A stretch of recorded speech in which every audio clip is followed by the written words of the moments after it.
વાર્તાનું નામ બકરી અને તેના બે બચ્ચા છે. મારી વિનંતી છે કે તમે સૌ શાંતિથી સાંભળજો. સરસ મજાનું જંગલ હતું. તેમાં એક બકરી ને તેના બે બચ્ચા રહેતા હતા. બકરી કહે, મારે બે બચ્ચા છે તો મારે ઘર બનાવવું જ પડે ને. પછી બકરી વિચાર કરતા કરતા એને એક વિચાર આવ્યો. તે રસ્તા પર જઈને બેસી ગઈ.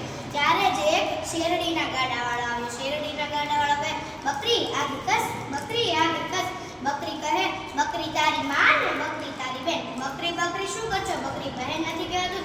ગાડાવાળો કહે, ભૂલ થઈ ગઈ બકરી બહેન, ભૂલ થઈ ગઈ, મને માફ કરો. બકરી કહે છે, ઠીક છે, તું બે ત્રણ શેરડીના ભારા મેકતો જતો, હું તને જા દઉં. ગાડાવાળો કહે છે, ઠીક છે. પછી ગાડાવાળો મેકે છે. બકરી બેન ઊભા થાય છે ને ગાડાવાળો વયો જાય છે. બકરી બેન પાછા બેસે. ત્યારે એક ટોપરાના ગાડાવાળો આવે છે. ટોપરાના ગાડાવાળો કહે, બકરી આગે કસ, બકરી આગે કસ. બકરી બેન ફરી બોલે છે, બકરી તારી માં ને બકરી તારી બેન. બકરી બકરી શું કરશો? બકરી બહેન નથી કહેતો. ગાડાવાળો કહે છે, ભૂલ થઈ ગઈ બકરી બહેન, માફ કરો મને, માફ કરો. બકરી કહે, ઠીક છે, બે ત્રણ ટોપરાના કોટકા મેકતો જતો, હું તને જા દઉં. ગાડાવાળો કહે છે, ઠીક છે. બકરી બહેન ઊભા થાય છે ને બે ત્રણ ટોપરાના ભારા મેકીને વયો જાય છે. બકરી બહેન પાછા રસ્તા પર બેસે છે. ત્યારે એક ગોળના ડબ્બાવાળો આવે છે. ગોળના ડબ્બાવાળો કહે, બકરી આગે કસ, બકરી આગે કસ. બકરી બહેન ફરી બોલે છે, બકરી તારી માં ને બકરી તારી બેન. બકરી બકરી શું કરશો? બકરી બહેન નથી કહેવાતું.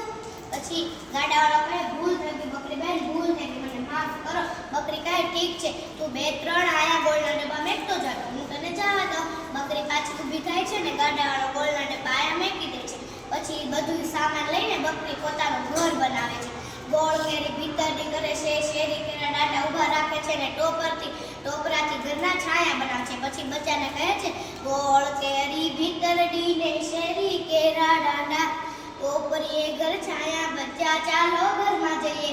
બચ્ચા તો ખુશ થઈને ઘરમાં જાય છે. પછી બીજા દિવસે માં કહે છે, હું છે ને તમારી માટે ને મારી માટે ખાવાનું શોધવા જાઉં છું. તમે આયા રહેજો. હું આવીશ ને તો દરવાજો પકડાવીશ તો જ તમારે દરવાજો ખોલવાનો છે, નગર ખોલતા નહીં. બચ્ચા કહે, મામા તમે આવ્યા તે અમે કેવી રીતે પહેચાનશું કે તમે આયા આવ્યા? પછી બકરી કહે છે, હું તમને ગીત કહેતી જાઉં છું કે તમે ધ્યાનથી મગજમાં રાખજો. હું આવીને ગીત કહીશ તો જ તમારે દરવાજો ખોલવાનો છે. પછી બકરી બહેન તેના બચ્ચાને ગીત કહે છે, ગોળ કેરી ભીતરડી ને શેરી કેરા ડાંડા ટોપરીએ ઘર છાયા, બચ્ચા બારણા ઉગાડો. બચ્ચા કહે છે, ઠીક છે માં. પછી બકરી બહેન સાંજે જાય, સવારે જાય છે ને સાંજે પાછા ઘર તરફ ફરીને દરવાજો પકડાવે છે. બચ્ચા કહે, કોણ?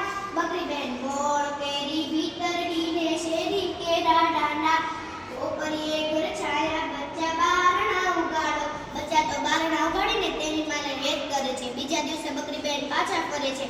ત્યારે જ બપોરે એક વાઘ આવે છે. વાઘ આવીને દરવાજો પકડાવે છે. બચ્ચા કહે, કોણ? વાઘને તો કાંઈ બકરી બહેન જેવું બોલતા આવડે ને ગાત આવડે ને, એ તો બૂમો પાડવા લાગ્યો, હું. પછી બચ્ચા કહે, તમે મારી માં નથી, તમે જે કહ્યું હોય તે અહીંથી વયા જાઓ.